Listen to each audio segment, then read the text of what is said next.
기획재정부 장관은 한국과 중국, 일본 정부가 오는 11월 한중일 자유무역협정 협상 개시를 선언할 것으로 전망했습니다.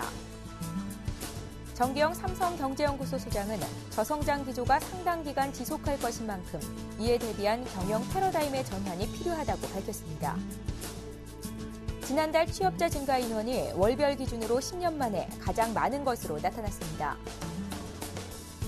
김대기 청와대 정책실장은 대기업들이 중소기업과의 공생 발전을 추구해야 한다고 지적했습니다. 시청자 여러분 안녕하십니까? 생경제 현장의 최현정입니다.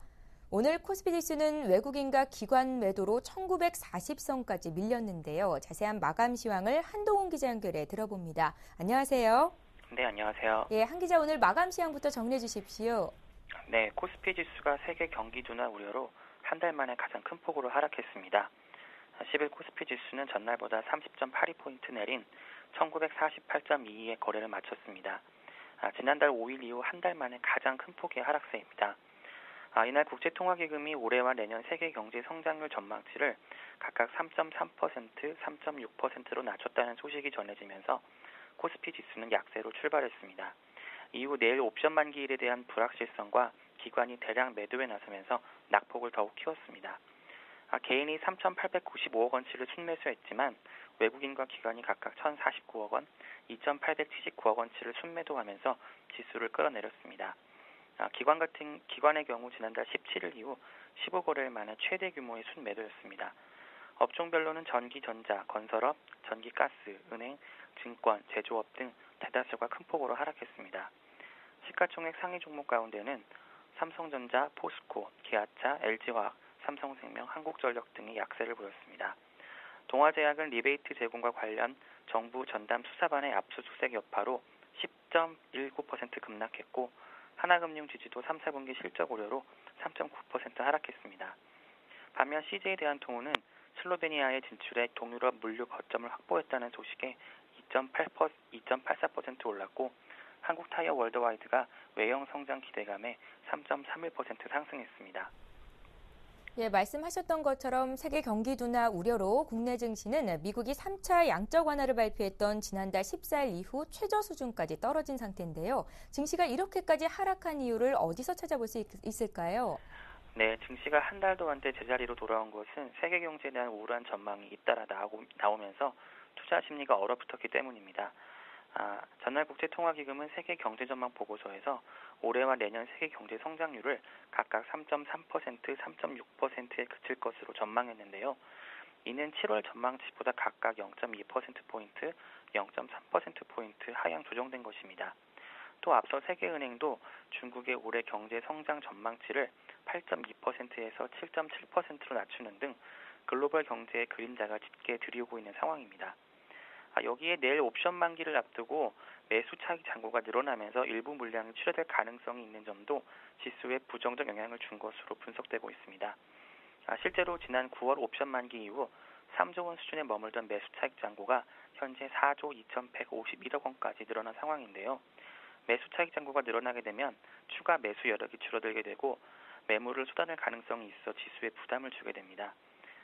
최창규 우리투자증권연구원은 베이시스가 초강세를 보이면서 외국인을 중심으로 차익 매수 물량이 유입되고 있다며 다만 연말 배당이 매력적인 수준이 아니기 때문에 일부 물량을 쏟아낼 수 있다고 말했습니다. 강송철 유진투자증권연구원도 거래세가 비과세되는 국가 지자체의 경우 3천억 원가량 추정되는 매물을 쏟아낼 가능성이 있어 주의가 요구되고 있다고 분석했습니다. 예, 이런 가운데 전문가들은 앞으로의 증시 전망을 어떻게 내다보고 있습니까? 네, 글로벌 유동성 약발이 사실상 소신된 데다 세계 경기 둔화 우려가 증폭되고 있는 만큼 당분간 국내 증시가 좋은 흐름을 보이기는 어려울 것으로 보고 있습니다. 사실상 주가 상승의 열쇠는 글로벌 경제 개선 여부와 기업들의 실적이 되고 있다는 분석인데요. 조성준 NH농협증권연구원은 당분간 국내 증시를 밀어올릴 재료는 세계 경기 개선 여부와 실적이라면서 제3차 양적 완화 이후 미국의 고용지표, 그리고 최근 유럽 안정화 기구를 공식 출범한 유로존의 동향, 그리고 경기 둔화 우려가 증폭되고 있는 중국의 기준금리 인하 여부 등이 국내 증시의 향방을 좌우할 중요한 열쇠가 될 것이라고 말했습니다. 박중선 KDB 대우증권연구원도 세계 경기가 둔화 우려가 큰 상황에서 수출 비중이 높은 국내 기업들의 실적에도 부정적 영향을 끼칠 것으로 보인다며 어닝 시즌에 돌입한 기업들의 실적 추이에 국내 증시가 크게 의존할 것이라고 내다봤습니다. 예, 오늘 증시 관련 소식 한동훈 기자에게 들어봤습니다. 한 기자 고맙습니다. 네.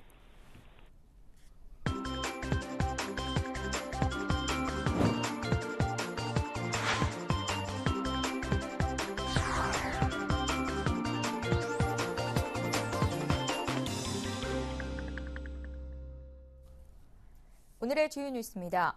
박재완 기획재정부 장관은 한국과 중국, 일본 정부가 오는 11월 한중일 자유무역협정 협상 개시를 선언할 것으로 전망했습니다. 박 장관은 지난 9일 블룸버그 통신과의 인터뷰에서 한일 양국이 통화사프 확대 조치를 연장하지 않은 데 대해 보다 깊은 경제 협력이 정치적 분쟁을 완화할 수 있을 것이라며 이같이 답했습니다. 이는 동북아 영토 분쟁에도 3국 간 FTA 협상 개시 선언이 다음 달 20일 프놈펜에서 열리는 동아시아 정상회의에서 예정대로 이뤄질 것임을 시사한 것으로 풀이됩니다. 박 장관은 올해 경기와 관련해 3분기가 바닥이 되고 4분기는 이보다 낮겠지만 회복세는 약할 수 있다고 전망했습니다. 오는 12월 발표하는 경제 성장률 전망치에 대해서는 지금보다 현실적인 수준으로 바뀔 수 있다며 하향 가능성을 열어뒀습니다. 정기영 삼성경제연구소 소장은 저성장 기조가 상당 기간 지속할 것인 만큼 이에 대비한 경영 패러다임의 전환이 필요하다고 밝혔습니다. 정 소장은 오늘 오전 서울 서초동 삼성전자 사옥에서 삼성 계열사 사장들을 대상으로 2013년 경제 현안 점검을 주제로 강의한 자리에서 이같이 말했습니다. 정 소장은 세계 경제가 내년에도 쉽지 않을 것으로 전망하고 미국의 성장률도 하락할 것이라는 견해를 내놨습니다. 또 기업들에게 저성장에 대비할 것도 주문했습니다. 지난달 취업자 증가 인원이 월별 기준으로 10년 만에 가장 많은 것으로 나타났습니다. 박재완 기획재정부 장관은 오늘 정부 과천청사에서 주재한 위기관리대책회의에서 9월 취업자가 지난해 같은 달보다 68만 5천 명 늘고 2002년 3월 이후 최고치를 기록했다며 기저효과 등 특이 요인을 제외하더라도 고용이 아직 선방하고 있다고 밝혔습니다. 제조업 고용이 전년 동월 대비 3개월째 증가하고 상용직 증가 규모도 10개월 만에 50만 명대로 올라섰다고 분석했습니다.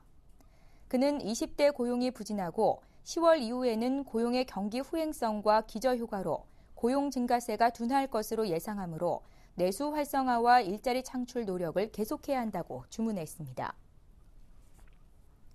김대기 청와대 정책실장은 대기업들이 단기적 이익에 집착하기보다는 중소기업과의 공생 발전을 통한 장기 번영을 추구해야 한다고 지적했습니다.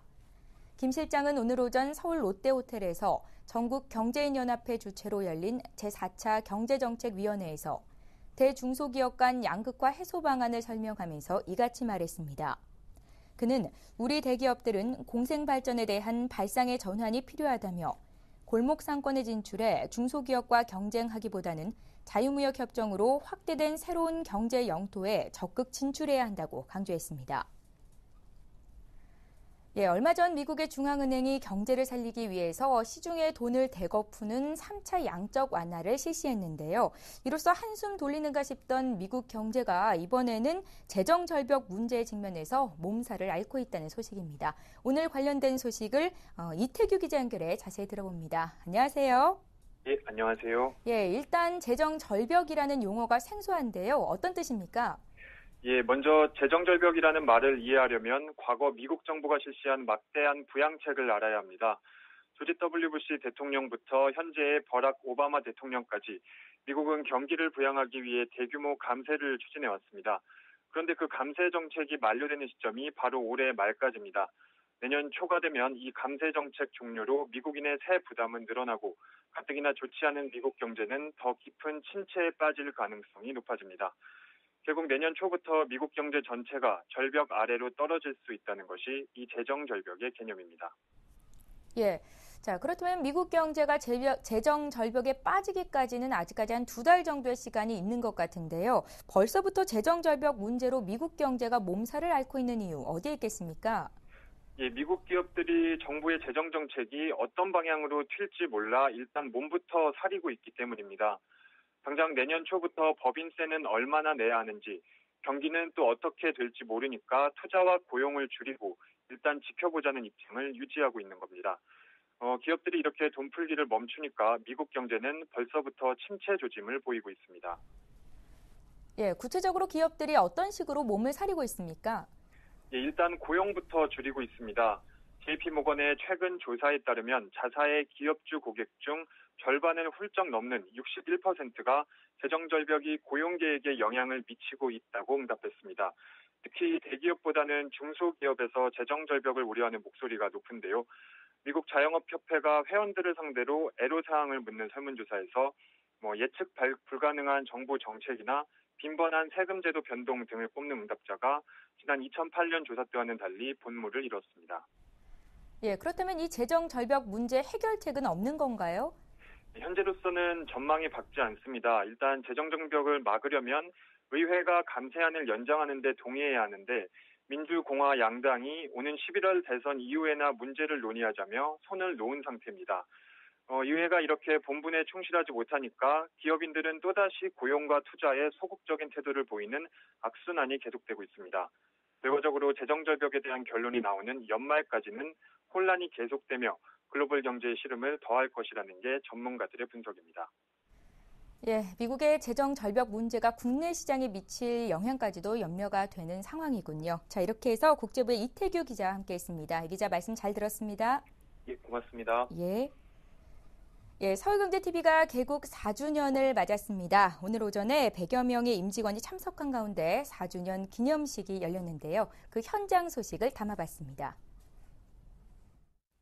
서울경제TV 개국 4주년 기념식이 오늘 오전 서울 마포구 상암 DMC 내 문화콘텐츠센터 2층 콘텐츠홀에서 열렸습니다. 오늘 행사에는 이종환 서울경제신문 부회장과 김인영 서울경제신문 서울경제TV 사장, 이용웅 서울경제TV 부사장, 고진갑 서울경제편집국장 등 100여 명의 임직원이 참석해 우수사원상 시상식 등의 행사를 가졌습니다. 서울경제TV는 지난 2008년 10월 10일 개국 이후 지난 4년 동안 빠르고 정확한 시황 분석과 시청자들의 눈높이에 맞는 종목 분석, 다양한 재테크 정보와 국내외 경제 현안을 깊이 있게 진단하는 토론 시사 프로그램 등을 통해 시청자들에게 다가가고 있습니다. 김인영 사장은 이날 축사를 통해 4년 동안 열악한 환경에서도 최선을 다한 직원들을 격려했습니다. 오늘로 서울경제TV가 개국 4주년을 맞았습니다. 그동안 참으로 열심히 달려왔습니다. 후발 경제 전문 채널로 낮은 인지도와 열악한 환경, 우죽순처럼 설립되는 경쟁 채널과의 무한 경쟁 속에 고군분투했습니다. 우리 서울경제TV 직원들이 열심히 노력한 덕분이라고 생각합니다. 모두들 각 분야에서 정말 수고 많았습니다. 예, 계속해서 산업 뉴스가 이어집니다.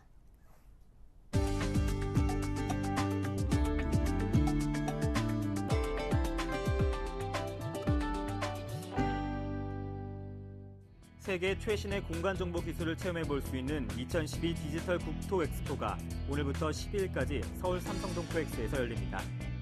이 행사에는 구글과 KT, 다음과 같은 디지털 공간정보 활용 기업과 한국토지주택공사, 기적공사와 같은 공공기관 등 총 115개 기업과 공공기관이 참여했습니다.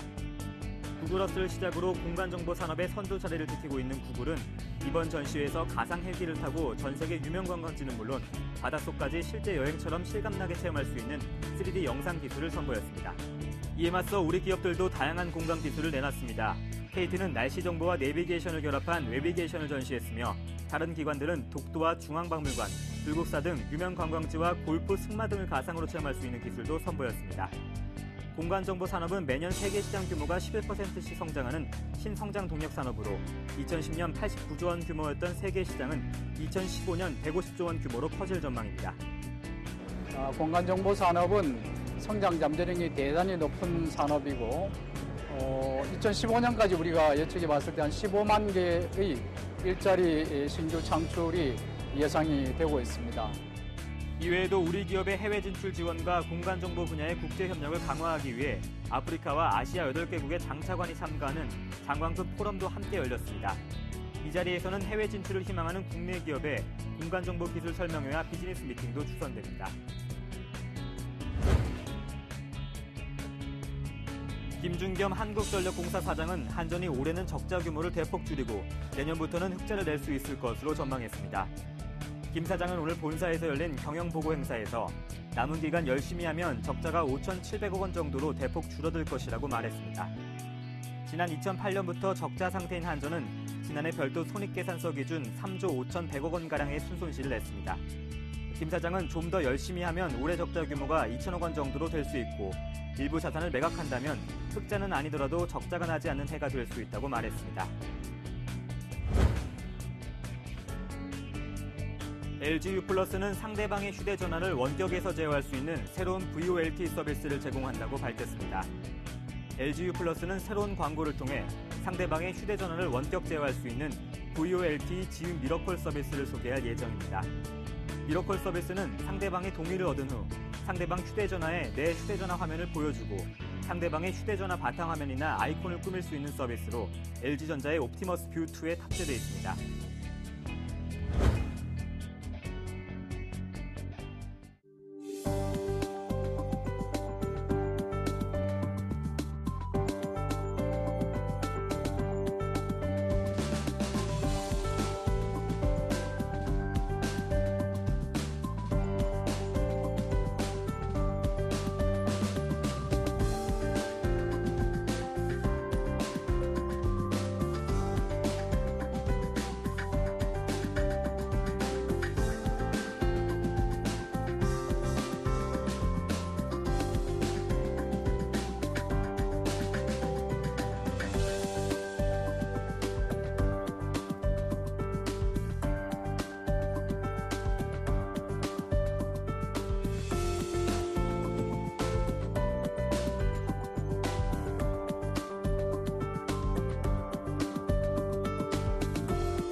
오늘 생경제 현장은 여기까지입니다. 저희는 내일 이 시간에 다시 찾아뵙겠습니다. 시청해주신 여러분 고맙습니다.